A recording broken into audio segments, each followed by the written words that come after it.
Success is not a milestone. It's a never-ending race for perfection. Denver, the center of my success.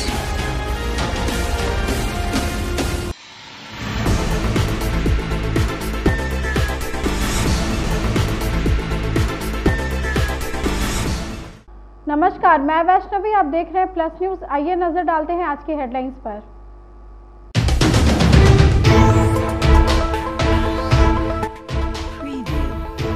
प्रधानमंत्री नरेंद्र मोदी ने जमुई में जनसभा को संबोधित किया।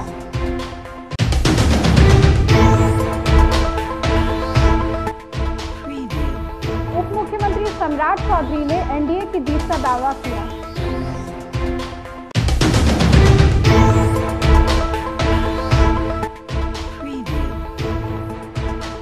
भाजपा प्रवक्ता प्रभाकर मिश्रा ने परिवारवाद पर निशाना साधा।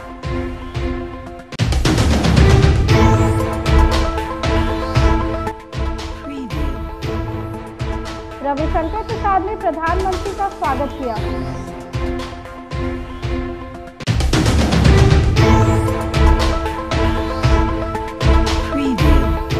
अब खबरें विस्तार से। प्रधानमंत्री नरेंद्र मोदी ने जमुई के खैरा में लोजपा रामविलास के उम्मीदवार के पक्ष में जनसभा को संबोधित किया। इस दौरान पीएम ने लालू यादव के जंगल राज, भ्रष्टाचार और इंडिया अलायंस सहित कांग्रेस पर निशाना साधा। उन्होंने कहा कि इन पार्टियों ने देश का नाम खराब किया है। पहले आतंकी हमारे ऊपर हमला करके चले जाते थे, कांग्रेस दूसरे देशों के पास शिकायत लेकर जाती थी। आज का भारत घर में घुसकर मारता है। एक दूसरे से लड़ते थे, एक दूसरे पर भ्रष्टाचार के आरोप लगाते थे, एक दूसरे को जेल में बंद करने की मांग कर रहे थे। अब वो सब मिलकर मोदी आया। भ्रष्टाचारी कान खोल करके सुन ले, ये मोदी नहीं आया, 140 करोड़ देशवासियों का भ्रष्टाचारियों के प्रति गुस्सा निकल करके आया है। और इसलिए ये मोदी के खिलाफ अनाप शनाप पता नहीं क्या क्या बोलते हैं। साथियों, मैं कहता हूं, भ्रष्टाचार हटाओ। मोदी कहता है भ्रष्टाचार हटाओ, वो कहते हैं भ्रष्टाचारी बचाओ। आप मुझे बताइए, भ्रष्टाचार हटना चाहिए कि नहीं हटना चाहिए? इस देश से भ्रष्टाचार जाना चाहिए कि नहीं जाना चाहिए? हर स्तर पर से भ्रष्टाचार जाना चाहिए कि नहीं जाना चाहिए? जिन्होंने लूटा है उन्होंने लौटाना पड़ेगा कि नहीं पड़ेगा? साथियों, ये कौन लोग हैं जो भ्रष्टाचार के खिलाफ इतनी बड़ी लड़ाई का विरोध कर रहे हैं? आप देखिए, एक तरफ एनडीए सरकार है जो नए उद्योग लगाने की बात करती है, दूसरी ओर ये लोग हैं जिनकी पहचान अपहरण उद्योग की रही है। एक तरफ एनडीए सरकार है जो सोलर पावर और एलईडी लाइट की बात करती है, दूसरी ओर एक गठबंधन गठबंधन वाले लोग बिहार को लालटेन युग में रखना चाहते हैं। हम नीतीश जी के सहयोग से बिहार में हाईवे और एक्सप्रेसवे बना रहे हैं, जबकि आरजेडी ने बिहार को गड्ढे और खाई में धकेल दिया था। एनडीए सरकार गरीबों की उनकी जमीन का प्रॉपर्टी कार्ड दे रही है, जबकि आरजेडी के लोग गरीबों की जमीनों पर कब्जा करते हैं।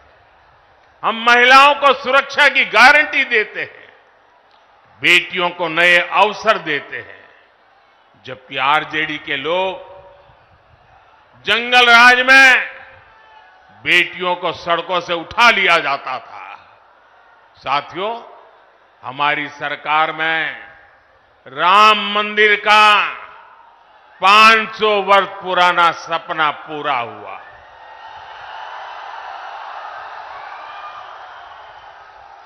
जबकि यही आरजेडी कांग्रेस ने राम मंदिर ना बने इसके लिए पूरी ताकत लगा दी थी।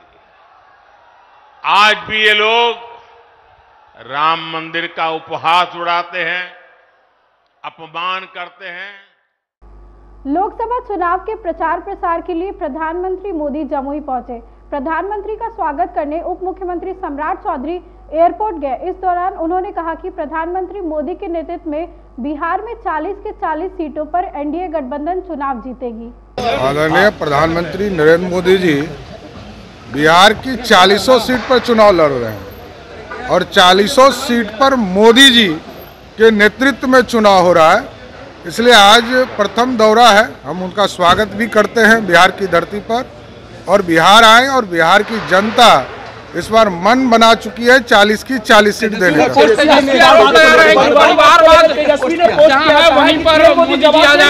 एकदम जवाब देंगे। प्रधानमंत्री मोदी ने जमुई से बिहार में चुनाव प्रचार अभियान की शुरुआत की है।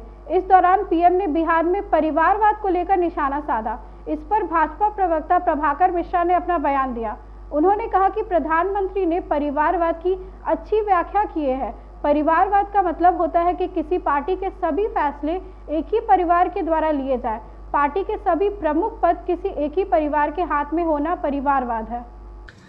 माननीय प्रधानमंत्री श्री नरेंद्र मोदी जी ने परिवारवाद की सटीक और यथार्थ व्याख्या की है। राजनीति में परिवारवाद का मतलब है किसी पार्टी का सारा निर्णय और सभी प्रमुख पद किसी एक ही परिवार के हाथ में होना। क्या किसी व्यक्ति में एक राजनेता होने के सारे गुण होने के बावजूद राजनीति में इसलिए नहीं आना चाहिए कि उसके पिता राजनीति में थे? यह तो गलत है। साथ ही जिस व्यक्ति ने कई वर्षों तक जनता के बीच रहकर जनता की सेवा की है और जनता उसे अपना जनप्रतिनिधि बनाना चाहती है, उसे तो राजनीति में होना ही चाहिए। इसी के उदाहरण हैं चिराग पासवान, जीतनराम मांझी, रविशंकर प्रसाद और शिवेश राम। दूसरी तरफ किस तरह रोहिणी आचार्य की लॉन्चिंग की जा रही है, इसे देखने और समझने की जरूरत है। पटना एमपी और लोकसभा चुनाव के लिए पटना साहिब के प्रत्याशी रविशंकर प्रसाद ने प्रधानमंत्री का स्वागत किया। उन्होंने कहा कि बिहार के लोग प्रधानमंत्री का स्वागत करते हैं। बिहार में 40 के 40 सीटों पर एनडीए गठबंधन चुनाव जीतेगी। रैली है जमुई में, उनका मैं स्वागत करता हूं, अभिनंदन करता हूं। एक तरफ पूरा एनडीए एक है, वो एनडीए एलाइज के लिए प्रचार करने जा रहे हैं और उधर सर खटौवल है, तो ठीक है, अच्छी बात है। हम लोग में जबरदस्त उत्साह है बिहार के लोगों में प्रधानमंत्री का स्वागत करने का। 40 की 40 सीट जीतेगी। अभी तक इंडिया अलायंस में उम्मीदवारों की भी घोषणा नहीं की जा रही है। ये आप मुझसे क्यों पूछ रहे हैं, उनसे पूछिए। मैं भी पटना में कौन मेरे साथ आ रहा है मैदान में प्रतीक्षा कर रहा हूँ। धन्यवाद। परिवारवाद को लेकर तेजस्वी यादव ने कल कहा है। बात करेंगे। बिहार में परिवारवाद इस चुनाव का सबसे बड़ा मुद्दा बन गया है। इसको लेकर राजद प्रवक्ता शक्ति सिंह ने प्रधानमंत्री मोदी के जमुई दौरे पर निशाना साधा।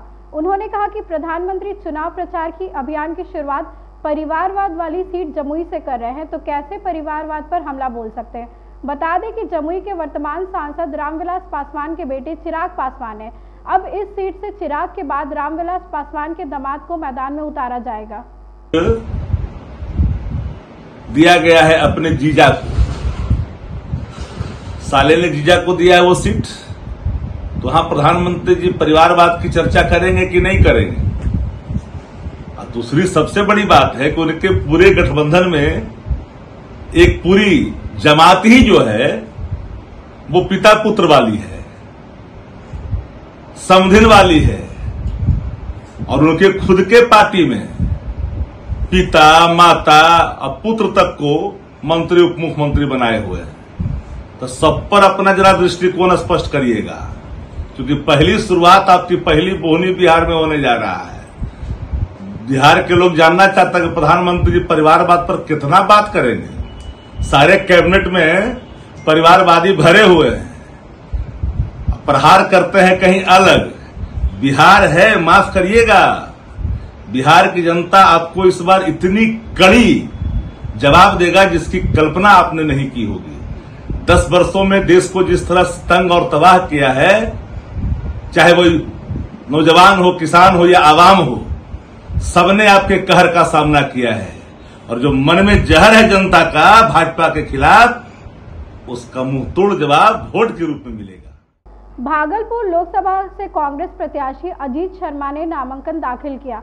नामांकन से पहले उन्होंने मंदिर में अपनी पत्नी के साथ पूजा अर्चना किया और महादेव से आशीर्वाद मांगा। इसके बाद वो मौलाना चक स्थित मजार पर चादर चढ़ाने गए। इस दौरान अजीत शर्मा काफी उत्साहित नजर आए। उन्होंने कहा कि जनता का पूरी तरह से समर्थन मिल रहा है। आते हैं और आज नामांकन करने जा रहे हैं निश्चित तौर पर, और बाबा बृहदेश्वरनाथ बाबा से आशीर्वाद मांगा है कि हमें इतनी शक्ति दे कि जनता का सेवा कर सके जीतने के बाद, और जो काम रह गया है भागलपुर जिला में उसकी आवाज लोग। और मैं बता कि काम नहीं हुआ, काम करेंगे कोई भी हो। मैंने में आप कि मैंने कितने उठाए हैं, देखिए जाके कि 21 लेके 20 के 93 उठाए हैं। और जो हमारी शादी है हमें पूछ रहा है सदन में दिल्ली में कि अच्छा क्वेश्चन का प्रश्न, तो वैसा नहीं होता है। इसलिए नेता मुझे जिताती है और जिताने के बाद मैं उनकी आवाज बन के क्या लगता है महादेव बीरा पार करेंगे? बिल्कुल, हमें जनता का उत्साह देख रहे हैं और जनता की जो अपेक्षाएं हैं हमसे कि नहीं साहब काम होना चाहिए, निश्चित तौर पर हमको भारी बहुमत से हमें जनता जीत दिलाएगी। बिहार में पूर्णिया लोकसभा सीट से पप्पू यादव ने निर्दलीय नामांकन भर दिया। निर्दलीय नामांकन भरने के बाद पप्पू यादव ने कहा कि कांग्रेस का समर्थन प्राप्त है, निर्दलीय चुनाव लड़ना पड़ा। बहुत सारे लोगों ने मेरी राजनीतिक हत्या करने की साजिश किया है, लेकिन हमेशा से पूर्णिया की जनता ने पप्पू यादव को जात पात से ऊपर रखा है। कांग्रेस का समर्थन प्राप्त है जी, निर्दलीय चुनाव लड़ना पड़ा, इसीलिए कि मैंने अपनी पार्टी को विलय कर दिया था जी। जब मेरी भावना कांग्रेस में समर्पित है जी, और हमें कांग्रेस परिवार से अलग करने की भरपूर कोशिश की गई, मरते दम तक कोई कांग्रेस परिवार से हमें अलग नहीं कर सकता। भैया मैं जानता हूँ बिहार को नंबर 1 कांग्रेस के संकल्प के साथ बढ़ रहा हूँ। मेरा लक्ष्य है सीमांचल और कोसी की आजादी और बिहार के हर परिवार की सेवा। मैं मरते दम तक जिस तरह 10,000 रोजगार की बात मैंने की है, उसी तरह बिहार के गरीबों के आंसू मेरे जिंदगी का हिस्सा होगा और जातीय उन्माद और भ्रष्टाचार को मिटाने का संकल्प। प्रचार में कौन कौन है? कांग्रेस नेता पप्पू यादव के नामांकन को लेकर बिहार कांग्रेस प्रवक्ता राजेश राठौड़ ने बड़ा बयान दिया। उन्होंने कहा कि पप्पू यादव कांग्रेस पार्टी के उम्मीदवार नहीं है। कांग्रेस के कोटे में जो 9 सीटें आई है उसमें पूर्णिया नहीं है। बीमा भारती ही इंडिया गठबंधन की साझा प्रत्याशी है, इसलिए कांग्रेस पार्टी का एक एक कार्यकर्ता बीमा भारती को ही जिताएगा। 40 में से जो 9 सीटें आई हैं उसमें पूर्णिया नहीं है। पूर्णिया आरजेडी के कोटे में है और आरजेडी ने बीमा भारती को अपना प्रत्याशी बनाया है और बीमा भारती ही इंडिया गठबंधन के साझा प्रत्याशी है। इसलिए कांग्रेस पार्टी का एक एक वर्कर, एक एक कार्यकर्ता खून पसीना बहाकर बीमा भारती को जिताएगा। कांग्रेस नेता शकील अहमद खान ने कांग्रेस पार्टी के विधायक अजीत शर्मा के नामांकन को लेकर अपना बयान दिया। उन्होंने कहा कि बिहार सहित पूरे देश में इंडिया गठबंधन मजबूत होते जा रहा है। वही पूर्णिया सीट को लेकर कहा कि पूर्णिया राजद के खाते में चली गई है और हम सभी नेता पूर्णिया सीट पर गठबंधन के नेताओं को जिताने का काम करेंगे। भागलपुर में गठबंधन के जो हमारे प्रत्याशी हैं अजीत शर्मा जी, उनका नॉमिनेशन है, तो हम सभी लोग प्रदेश अध्यक्ष, हम 2 MLA, हम लोग सब वहाँ जा रहे हैं। गठबंधन का माहौल आहिस्ते आहिस्ते बिहार में जोर पकड़ रहा है। कल हम कटिहार में थे, कल किशनगंज में थे, आज भागलपुर में होंगे। हर रोज कुछ न कुछ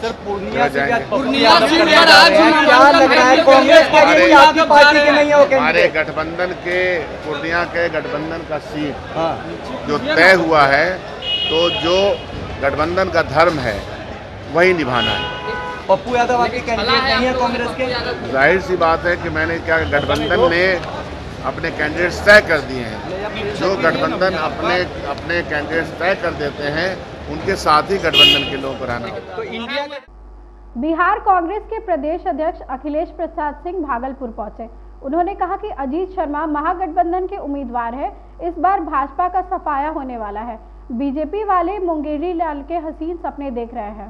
शर्मा जी महागठबंधन के उम्मीदवार हैं भागलपुर के। उनके नॉमिनेशन और उसके सभा में जा रहे हैं हम लोग सब। क्या माहौल रहने वाला सर इस बार? माहौल भाजपा का सफाया होने वाला बिहार से। 400 पार की बात हो रही है, 400 पार और 40 पार की बात। बोला था कि मुंगेरी लाल का हसीन सपने देखने जैसा है। पप्पू यादव के साथ आप लोगों ने क्या नामांकन करने आज नामांकन कर रहे हैं? आला कमान का मुहर लगा हुआ है। महागठबंधन को जो सीटें मिली उसके बाहर जो भी हम लोगों का बड़ा औरंगाबाद जैसा सीट हम लोगों का कट गया। वहाँ पे आदरणीय निखिल बाबू उम्मीदवार थे, उन्होंने तो नहीं किया नामांकन। तो नामांकन को किसी को भी महागठबंधन के बाद इजाजत नहीं। कार्रवाई होगी क्या? तो देखिए, जदयू प्रवक्ता नीरज कुमार ने राजद और कांग्रेस पर तंज कसा। जिस तरीके से कांग्रेस और राजद ने सीट शेयरिंग किया है, ऐसे में जदयू एमएलसी और मुख्य प्रवक्ता नीरज कुमार ने कहा कि पकड़ुआ उम्मीदवार बनने से बचे।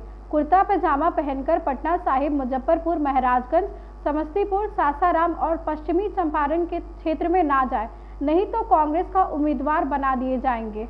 बनने से बचे। स्थिति भयावह है। कुर्ता पैजामा पहनकर कोई भी ऐसा राजनीतिक व्यक्ति पटना साहिब, मुजफ्फरपुर, महाराजगंज, समस्तीपुर, सासाराम और पश्चिमी चंपारण के कांग्रेस की सीट में पाए जाएंगे, उन्हें पकड़कर जंगल राज के नायक लालू प्रसाद जी के आवास पर पहुंचाकर कांग्रेस पार्टी का सिंबल दे दिया जाएगा। सचेत और सतर्क रहें। राजधानी पटना में अपराधियों का तांडव शुरू हो गया है। बाइक सवार अपराधियों ने साइलेंसर युक्त पिस्तौल से रंजीत नामक गैस वेंडर के सर में गोली मार दी।